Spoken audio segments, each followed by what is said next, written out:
Merry Christmas! There you go, honey. There you go. You okay? Are you all right? There we go. Oh, beautiful. Right this way. Yes, I know.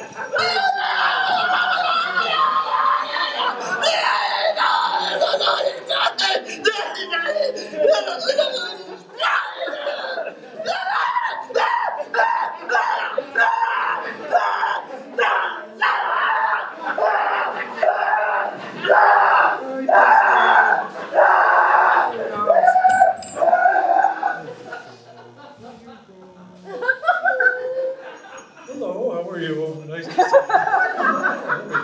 Oh, hold your cord, honey. There you go. There we are. No, all hell's breaking. That's all right. There you go. Hello. There. That's very good. I can take this, thank you. I got it. There we are. Okay. That was nothing after what I've just been through. Oh, boy. Let me tell you well, it was something getting down here. I just was at the Rockefeller Center tree lighting, where I do a party for the widows and orphans of September 11th every year. It's a noble, wonderful party that overlooks the Rockefeller Center tree. But it was more noble and more powerful and more poignant about 12 years ago. Now everybody's kind of grown up and it's a little bit more like Thunderdome. It's like I had to give out gifts and it was like they were the last gifts on earth.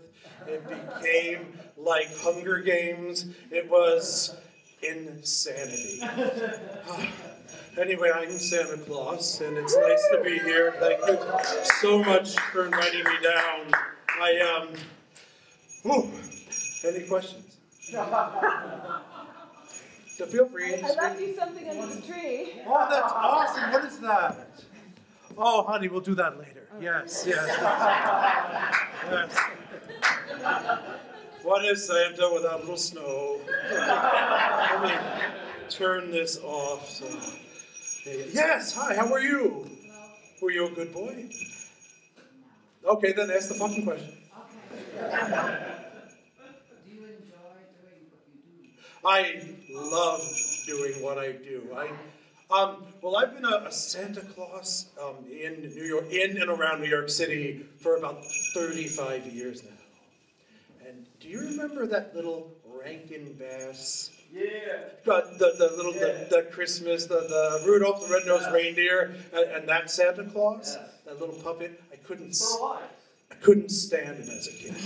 Hated him, but I loved that lion with the wings and the crown, who would just fly around and try to find families for these toys that nobody wanted. And I thought that was so beautiful, and I wanted to emulate that as a Santa Claus. So I love what I do. It's a job where children already know the backstory. They walk in, they know who you are, they know where you live, they know what the deal is. It's really nice. They're good, they get stuff.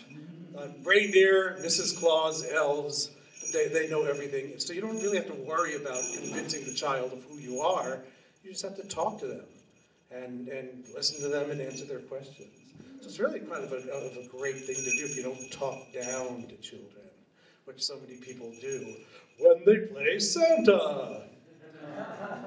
But for me, it's just been an incredible experience, and I'm looking forward to this whole season because I'm booked. I think 24 days until Christmas. I've got 23 appearances, and one is Elton John. we'll talk about that later. You went to Santa school? Did I go to Santa school? I did. They had a thing. I was first hired when I worked at a department store, but I'm not allowed to tell you what the name is, here in New York City for 12 years, but it rhymes with Stacy's. And they would take you through a Santa Claus training, a 3-day intensive, and then give you a certificate from Western Temporary Services Santa School. And that's the only real diploma I have in a frame in my life. And I'm very proud of it. Thank you so much. I brought some of my Presents? no, my real clothes, so I don't have to do like this. Yeah, my wife was kind enough to drive me down, honey. Say hello. There we go. Thank you so much. There she is. And it was nice when there was that first Christmas after September 11th. It was just 2 months after the buildings fell. And I did this party for the widows and orphans of September 11th. And it was interesting because the first child I saw in the first gig of that year, when I sat down, a little boy sat on my lap and said, "My daddy died when the buildings fell." And I looked at him and said, "I'm so sorry to hear that. Can I tell you a secret?" And the little boy said, "Yes." And I said, "I knew your father." And the little boy said, "You knew my daddy?" I said, "Of course. I brought him toys when he was your age." "And can I tell you another secret?" And I leaned over and I whispered in his ear and I said, "He was always on the good boy list." And I said, "And you are too this year, so why don't you tell Santa what you want for Christmas?" And there was a balloon twister next to me making candy cane balloons who was just staring going, "Fuck, he's the real Santa." Because you find a way to just answer after doing it for so long from the place, from inside out. It's really a great feeling. I remember there was a gymboree up by where we lived that's not there anymore, and they would hire Santa to come in, and I liked at the gymboree that everybody had to take their shoes off except for Santa. And I could walk on the mats, and I would sit in some bouncy house, and kids would come in, and a little boy walked up to me and he said, "Santa, did you hear what happened?" And I said, "No, what?" And he was 5 years old. I remember he told me, he said, "A bad man who didn't like us sent planes to knock down buildings." And I said, "I had not heard of that. Is everybody okay?" And he said, "Yes, I just wanted you to know that." And I said, "Oh, okay, thank you so much. What do you want for Christmas?" And I thought about it, what a 5-year-old, how they would create that scenario to express it to Santa Claus. And I remember thinking about that, going home and turning on the news, and George Bush was speaking, and he said, "A bad man didn't like us, sent planes to knock down buildings." It's true. I can't make this up. I'm going to take these bells off because they're driving me just a little crazy. Are there any other questions? How do you deal with the children who are afraid of you? Oh my gosh! There was a great picture up at the what was that place in up in Connecticut in Coscob? The Bush Holly House. It's a like a Barbara. What would you call it? A restored mansion where they do tours. There you go. And they have a beautiful Christmas tree and a person playing the dulcimer, and somebody from the newspaper was there, and a picture of me sitting under a tree with one little child, and that kid was scared to death of me when she came in, and she was only 2.5. And by the time the photographer took the picture, which was 20 minutes later, she was on my lap and didn't want to leave because I just waved to her and rang a bell and peekabooed, and she laughed, and when parents weren't looking, she was surveying. So I would keep an eye on her, and little by little they'll come over. It's not the children that freak out as much as the parents who are forcing the child on you, like they're trying to make some kind of weird woodcut print and have it really stick, and they shove the kid at you, and they're kicking. The kids love to arch their back and stick their heel in your crotch. Okay. And it's the most painful thing. They're like, take the picture. It's a rite of passage. It isn't. You're an idiot. It's just, you have the moment. I can have a great moment with a child, and you don't have to have the two of us sitting here like this. I can have a great moment just looking at the kid while the kid is looking at me like this. That's a great picture. But the parents want to create a moment that they can take with them instead of live a moment that'll live inside them the rest of their lives. And you just pray that there's, that their little, what is that, the little SIM card in a camera is full, and that they didn't get the picture. That makes me very happy to think of. But good question. What about all the You? Hey, Where are your pants? I was a good boy. What about all the what? What about all the bad Santas who are funny in the movies? Yes. And are you ever tempted to do that sort of interpretation? Well, I'm kind of a corporate whore sellout, so I've been known to play a drunk Santa who interrupts a big speech and come in with a drink with a candy cane in it and interrupt and say, "You're not anything there about Christmas," and sit down and fall asleep on top of the guy's wife. But what was funny is I would usually come into their cocktail hour wearing a suit and just mingle around people and just be like, yes, and just take notes of what people are saying, and little by little, and I would have a dossier in the back and know that this guy lifts weights a lot and this woman is having an affair, and then as Santa, I'd just be like, steroids, just shrinks your pee-pee. And just, so for the right crowd, you have to, and they teach you that when you're working with children a lot, is meet the child where they are, meet the adults where they are. It's just great too. Fuck you, Santa. Oh, fuck you! You don't know who I am. Fuck you! It's really that easy. But good question. And my related follow-up question is, how do you react to the SantaCon sort of extravaganza? Well, whatever that is? SantaCon's not my speed. Sure. I don't really, do that. But if people are running rampant drunk in the street, and I know I'm inside at working in a restaurant just greeting people, and I'm making $500, I'm laughing my ass off because these people are running around, and I get a little upset because I think we're the only country that has these SantaCons that doesn't give a great amount of money to a charity.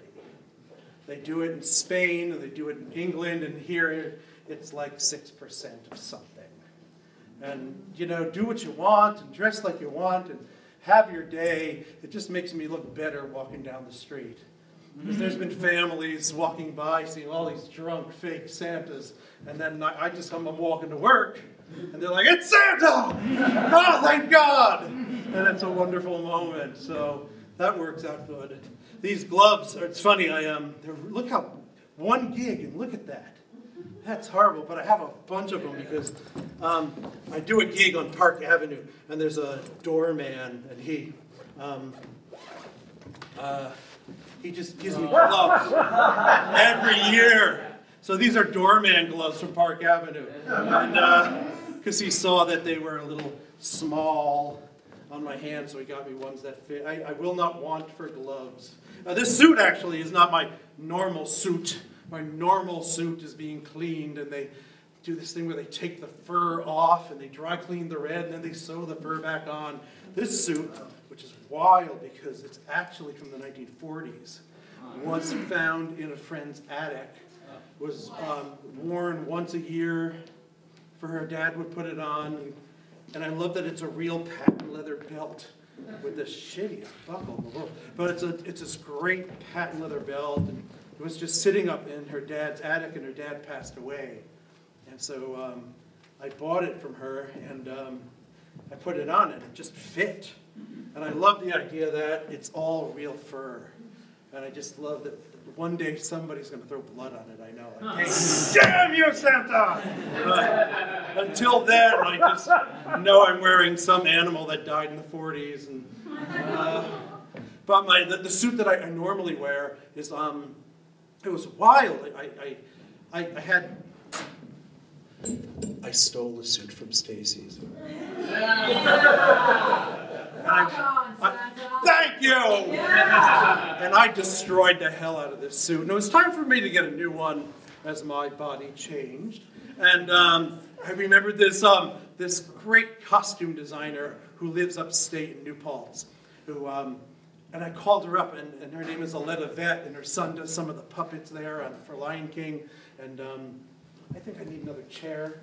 I may. Thank you, honey.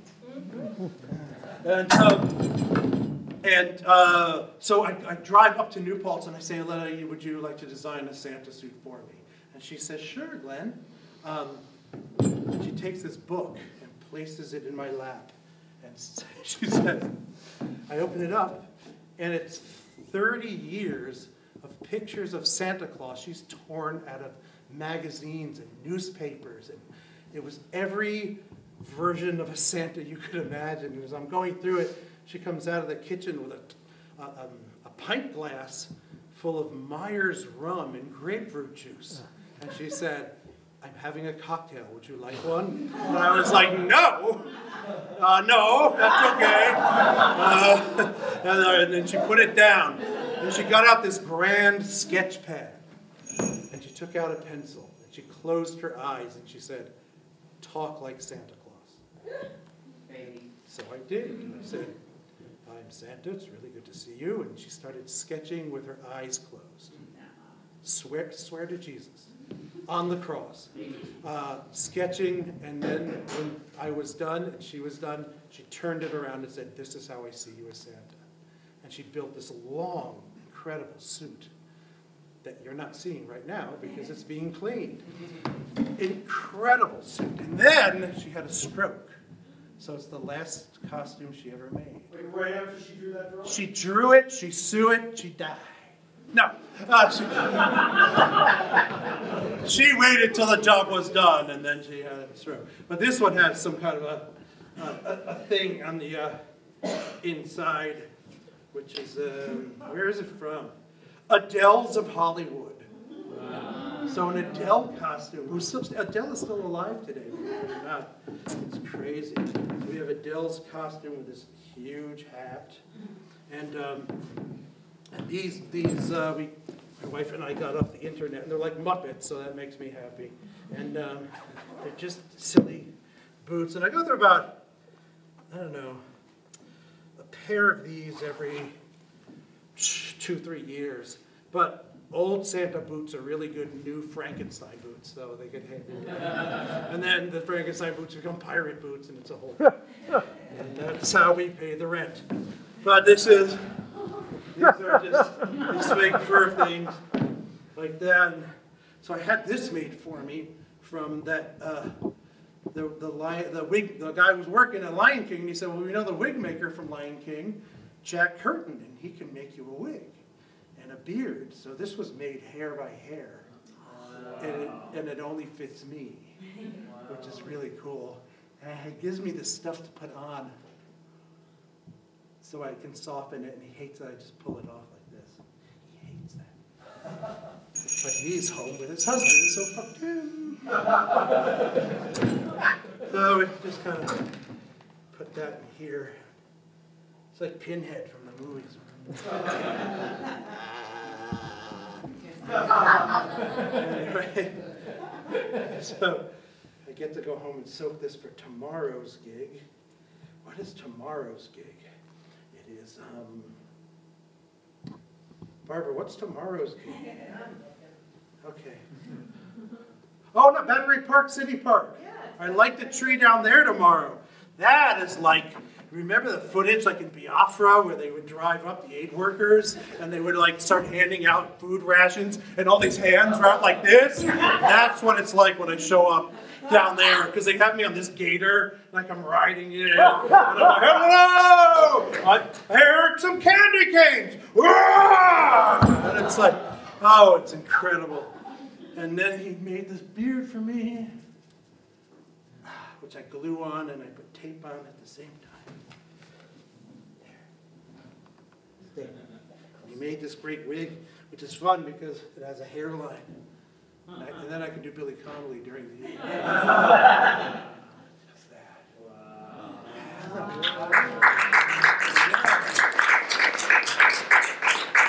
Oh, stop. You could do David Cross. I could do David Cross. I've gotten David Cross. And that's pretty much the deal. You know, the other ones are, I was the Hess Santa, you know, the Hess truck. The Hess truck is here. Well, I was the Santa for that a couple of years ago, and I got to fly away at the end of the commercial in a CGI helicopter. And then they sold me the suit that I wore. Nice belly button. I'll go home. Yes, my fat pad does have a belly button on it, so I can line everything up. It was an actual button, but it fell off, so I gave myself an outie. Because I can.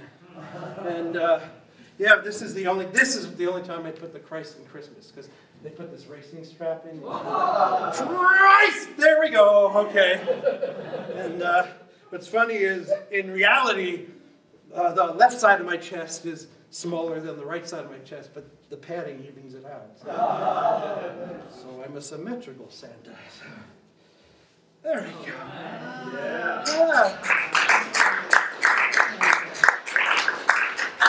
And that's kind of it. So any more questions, really? Yeah, I got one. Yes, hi. So you've been talking about, like, you know, how you do all these things to be Santa and what it's like to be Santa and what it's like to act Santa. But do you think that there's a possibility you actually are Santa and you don't even know it yourself yet? Ooh. Because you sure seem like it to me. Thank you. I just got interviewed by a thing from, it's a website called hooplaha.com, and it's about people who, I don't know, it's a website you go to and it's supposed to make you happy. And not that kind of a website. Good timing to have my nipples showing, right? This website, I don't know what it is, but they really want to interview me.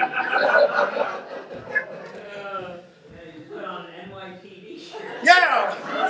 There were protests up there today. And I was trying to think, how is the protest going to dovetail into lighting a Christmas tree? And with children and all that kind of merriment and stuff. But I just think it was, they knew where the cameras were, so they went out and did that. But I, of course, had this in my bag for when I had to open it up and show the cops that, no, I'm really Santa for the widows and orphans. Oh, look, police shirt.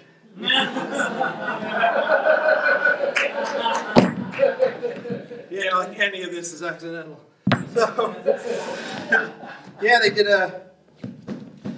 last year I was running late to that stupid party, and they did, they had a drug-sniffing dog go through this.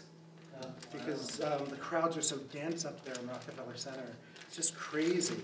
And then they took these swab things, they wiped everything down and put it through a reading machine to see if there's any kind of a bomb residue. It was very, very strange. But yeah, to answer your question, they said they were looking for people who,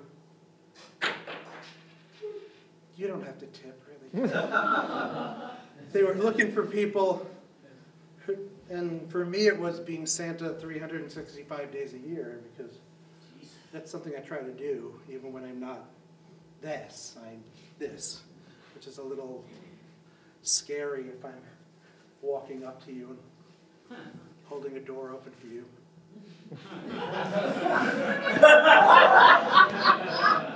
Or I used to have a thing called